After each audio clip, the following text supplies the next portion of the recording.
toda palavra é aquilo que o dicionário diz. Hola, hola, hola, ¿qué tal? ¿Cómo están? Bueno, pues ya vamos al tercer tema de nuestro curso, que va a ser la primera aproximación a la relación entre morfología y semántica. Como nosotros estamos hablando de unidades con significado, esto va a ser fundamental para que después podamos entender mejor la morfología. En particular, lo que vamos a ver en esta sesión es la diferencia entre distintos tipos de significados. El significado léxico, que se aproxima a lo que anteriormente veíamos con lexema, y el significado gramatical. Estos dos tipos de significados van a permitir distinguir dos tipos de morfemas, los morfemas léxicos y los morfemas gramaticales. Vamos entonces en esta sesión a hacer una primera aproximación a estas nociones semánticas que son fundamentales para la morfología. También vamos a observar las convenciones de glosa interlineal, que son las que vamos a utilizar para analizar los ejemplos de diferentes lenguas. Unos conceptos clave que vamos a utilizar son semántica, léxico, gramática, las reglas de glosa de Leipzig, que son las convenciones que vamos a seguir para nuestra glosa interlineal. Esta sesión está basada en el capítulo 1 del libro de Brinton y Tragot sobre lexicalización y gramaticalización. También vamos a ver un poco las reglas de glosa de Leipzig. Y también en complemento con el primer texto está el capítulo 2 del libro de Lyons, donde aborda las palabras como unidades de significado. La primera distinción al momento de aproximarnos a cómo se estructura el significado en las lenguas, que es una preocupación que hace parte del análisis morfológico en cierto punto, tiene que ver con la distinción entre el léxico y la gramática. Ambos componentes van a codificar un tipo distinto de significados en las lenguas. Lo léxico va a estar relacionado con la codificación del contenido mismo de la sustancia de la lengua, mientras que lo gramatical va a codificar todos los elementos estructurales o relacionales de la lengua. Haciendo un poco una analogía, es como si al momento de mirar una casa, el léxico vendría siendo todos los materiales con los cuales construimos esta casa, los ladrillos, las tejas, las tablas, las puntillas. Sin embargo, la organización, la manera en la cual estos materiales se relacionan entre sí y permiten formar una estructura, va a ser lo que vendría siendo la gramática. Estos elementos que codifican el contenido son justamente lo que hemos venido llamando en sesiones pasadas lexemas. Y más allá de ver los lexemas como abstracciones de palabras o como formas subyacentes de las palabras, vamos a empezar a cuestionarnos cuál es el trasfondo del significado léxico desde la semántica, que influye directamente en la morfología. El hecho de que los elementos léxicos codifiquen el contenido tiene varias implicaciones. La primera de ellas es que este significado léxico va a ser un significado concreto. Va a ser un significado que va a permitir identificar una cierta asociación entre el lenguaje y algo que podríamos llamar el mundo, o algo externo al lenguaje a lo cual este se refiere.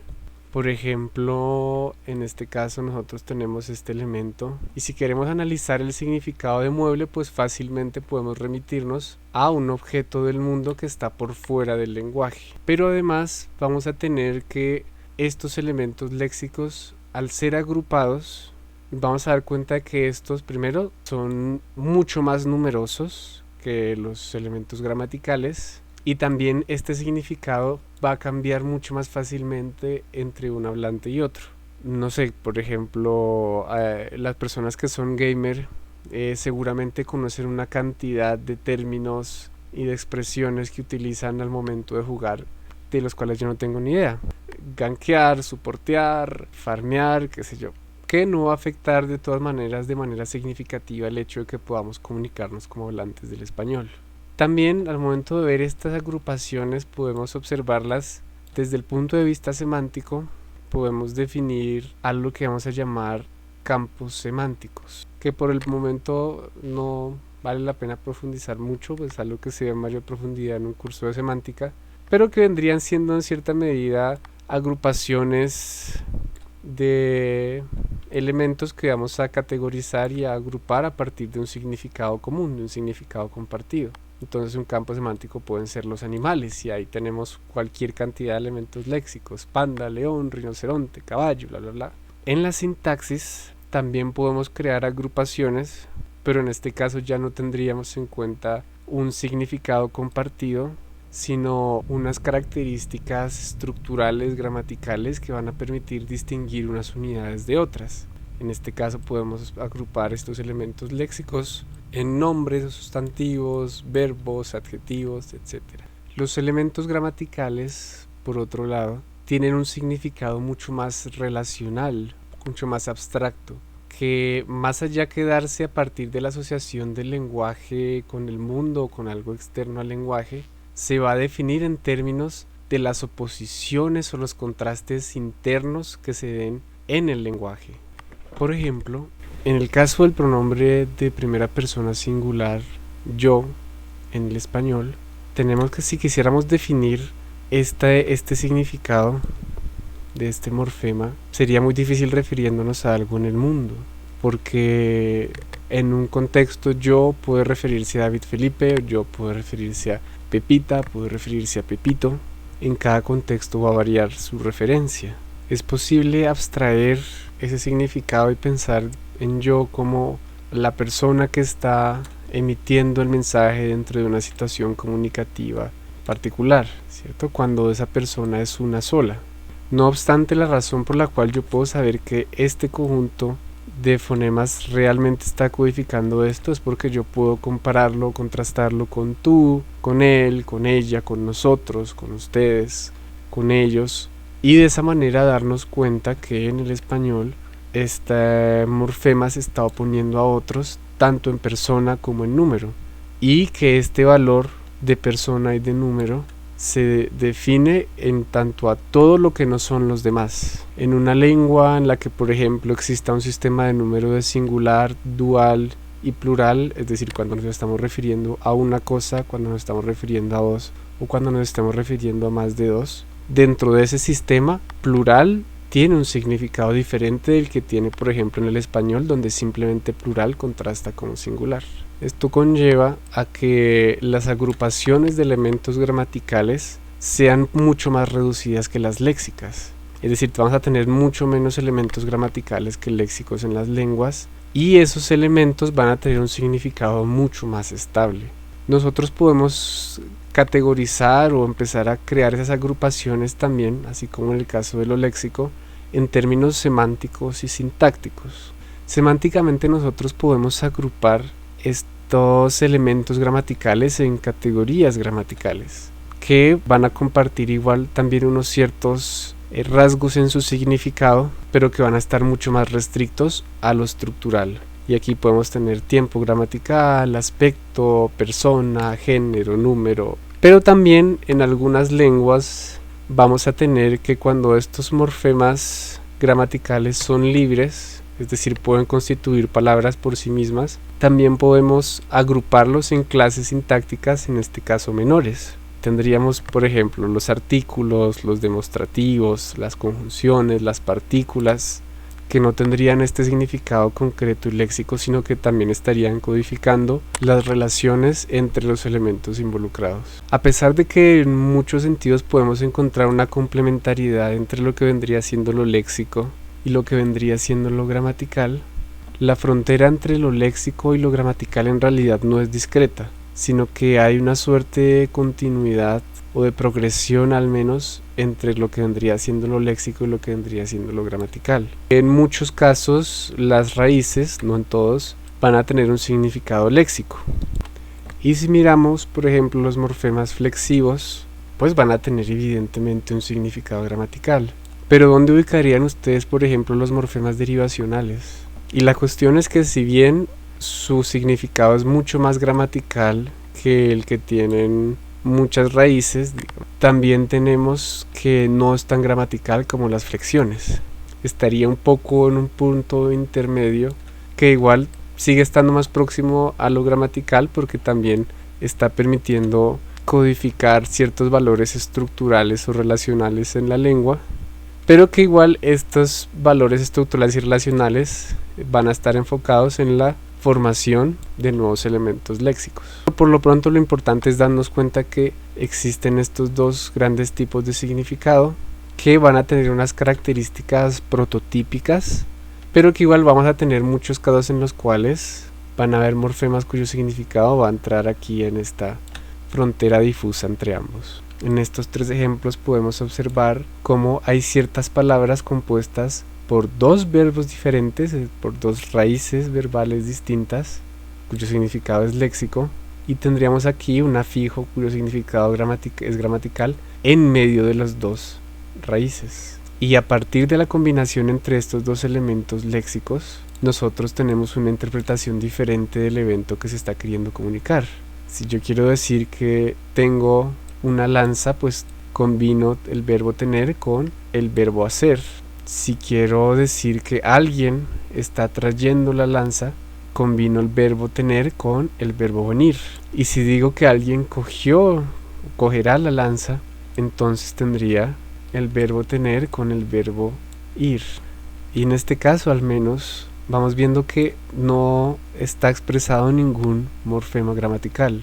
El hecho de que las lenguas varíen tanto dependiendo de qué elementos van a ser parte de lo léxico y qué elementos van a ser parte de lo gramatical, hace que sea casi que necesario definir un cierto tipo de convenciones para poder analizar estas diferencias.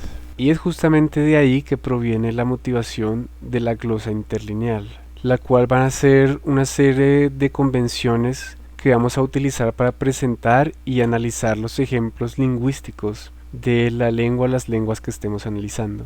El objetivo es que a partir de esta glosa podamos establecer relaciones uno a uno entre formas y significados, es decir, que podamos identificar morfemas. La glosa interlineal va a tener tres componentes mínimos, tres componentes básicos. Puede tener más dependiendo del autor, pero va a tener al menos un primer componente que sería la transcripción de la lengua que está siendo analizada. Puede ser a partir de convenciones ortográficas, a partir de transcripciones fonológicas. Lo recomendable es que las transcripciones sean hechas con las convenciones fonológicas para ser un poquito más precisos, o al menos con propuestas ortográficas en las cuales haya una relación uno a uno entre este símbolo gráfico y el sonido o el fonema en la lengua. Habría un segundo nivel que sería el nivel de la glosa o el nivel del metalenguaje, donde estarían escritos cada uno de los significados asociados a estas transcripciones a partir de convenciones preestablecidas: sujeto, objeto, futuro, pasado, singular, plural, todo este tipo de cosas. Y finalmente un componente en el cual haya una traducción de todo esto en la lengua de análisis, en la lengua en la cual se esté realizando el análisis. En este caso, por ejemplo, tenemos una glosa interlineal del groenlándico occidental, en el cual podemos ver que en la primera línea hay una transcripción como tal del que está en groenlándico occidental. Hay una segunda línea donde podemos tener una primera aproximación a qué es lo que están significando cada uno de estos morfemas de aquí, y esto nos permite dar con la tercera línea, donde estaría la traducción en el inglés, que es la lengua en la que se está realizando el análisis en este caso. Hay otros elementos de la glosa que no son como la parte nuclear, pero que son fundamentales que ustedes tengan en cuenta cuando estén introduciendo ejemplos en sus análisis morfológicos. Uno de ellos es que todos los ejemplos tienen que estar numerados, y la convención que generalmente se tiene es el número entre paréntesis. También debe estar, si están de pronto usando ejemplos de más de una lengua, es indispensable que se mencione cuál es la lengua en la cual proviene el ejemplo y cuál es la fuente de la información de la cual ustedes extrayeron este ejemplo. Voy a presentar aquí las principales reglas de Leipzig. Sin embargo, pues es importante que ustedes mismos se acerquen y lean el documento detenidamente para familiarizarse bien con todas las reglas. La primera regla lo que establece es que en las glosas siempre va a haber una alineación vertical de palabra con palabra, de manera tal que yo pueda saber cuáles son los significados asociados a cada palabra.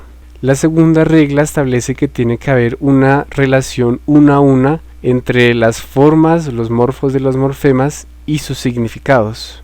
Cuando estos morfemas pueden ser segmentados, tienen que estar separados por guiones, como en este caso que se ve en el ejemplo. Y para que la glosa esté bien hecha, debe haber la misma cantidad de guiones en la transcripción y en la glosa, de manera tal que yo pueda asociar a cada forma su respectivo significado. Como en este caso, que yo sé que la palabra aburunen lesgiano tiene un primer morfema que sería una especie de pronombre o demostrativo de tercera persona plural, tendría una marca de caso oblicuo y también una marca de genitivo. La tercera regla establece que en el caso de que yo tenga morfemas gramaticales, estos deben presentarse o procurar presentarse con convenciones abreviadas de su significado gramatical. Y estas convenciones o estas abreviaturas deben ir o bien en versálitas o bien en mayúsculas para distinguirlas de los elementos léxicos. Es indispensable que en sus textos, cuando utilicen las glosas, siempre incluyan, ya sea al final o al inicio del texto, una lista con todas las convenciones que ustedes hayan utilizado a lo largo del texto, para que un lector cualquiera pueda acercarse y decir, ¿qué significa? Miremos, vale, significa lativo, por ejemplo. Y en este ejemplo del ruso podemos observar cómo efectivamente cosas como la primera persona plural, comitativo, pasado, instrumental, alativo están en mayúscula, mientras que de pronto nombres propios o la raíz verbal o la raíz nominal están en minúsculas. Los autores también mencionan que es posible, en lugar de utilizar estas convenciones, usar traducciones en la lengua de análisis cuando eso sea posible, porque no en todos los casos es posible. Pero hay algunos casos donde por practicidad sale más fácil decir que el significado de esta S acá es con, o que esto es un nosotros o hacia, que ponernos a buscar, pero esta categoría lativo, comitativo, bla bla bla, qué sé yo. También pueden hacerlo por practicidad. Sin embargo, en la medida de lo posible, queda mucho más robusto el ejemplo si utilizan estas convenciones. La cuarta regla tiene que ver con estos morfemas que están codificando simultáneamente más de un significado, que ya hemos visto anteriormente en lenguas fusionales, por ejemplo. En estos casos, lo que hacemos es que, como no es posible definir una frontera morfológica, vamos a separar en la glosa cada uno de estos significados a través de puntos, ya no a partir de guiones. Y estos puntos van a ser nos van a afirmar que todo esto hace parte de la misma unidad, del mismo morfema. Otra regla que puede ser importante que la conozcan, tiene que ver con estos casos en los cuales hay una codificación del significado que se puede identificar, pero que no está explícita a partir de un morfo o a partir de una manifestación fonológica, como es el caso, por ejemplo, del singular en el español o en el latín que vemos aquí. En este caso tenemos dos opciones. Una es colocar este significado que se puede reconocer entre corchetes en la línea de la glosa, o la otra es agregar este símbolo de morfo cero, se llama a veces, en la línea de la transcripción, y sobre ese morfo cero pues se coloca el significado. Ambas son válidas. Voy a terminar también un poco de sus posiciones, de sus posturas teóricas. Ya para cerrar, podemos ayudarle un poco a nuestro amigo Filosofraptor a responder esta pregunta, y es, en estos ejemplos que vamos a ver a continuación, ¿cuáles de los morfemas que se pueden identificar en las glosas son léxicos y cuáles son gramaticales? Aquí tenemos un primer ejemplo del ruso. Tenemos: Marco y yo fuimos hacia Perdelkino en bus, y cada uno de los morfemas tiene un significado asociado. Aquí pueden encontrar el significado de cada una de estas convenciones cuando están en corticos, entonces pueden mirar qué significa cada uno, y si tienen duda pueden de pronto googlear en internet y mirar qué significa cada cosa. Aquí vemos este otro ejemplo de Lesgian, una lengua hablada en Daguestán, en Rusia, en donde también podemos encontrar varios morfemas con distintos significados, distintos tipos de significados, y vamos a ver cuál podemos reconocer como léxico y cuál como gramatical.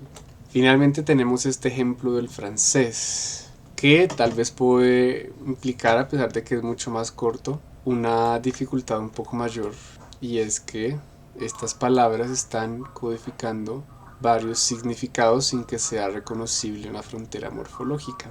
Bueno, eso fue todo por la sesión de hoy. Nuestro próximo tema ya va a tomar estas bases de la semántica y a anclarlo puntualmente en la morfología. Vamos a comenzar a analizar la estructura de la palabra y en particular los conceptos de raíz, base y tema. Muchas gracias, espero que les haya gustado, que haya sido ilustrativo. Si tienen alguna pregunta recuerden anotarlas y dejarlas en los comentarios o hacerlas en los espacios de clases sin ningún tipo de reparo.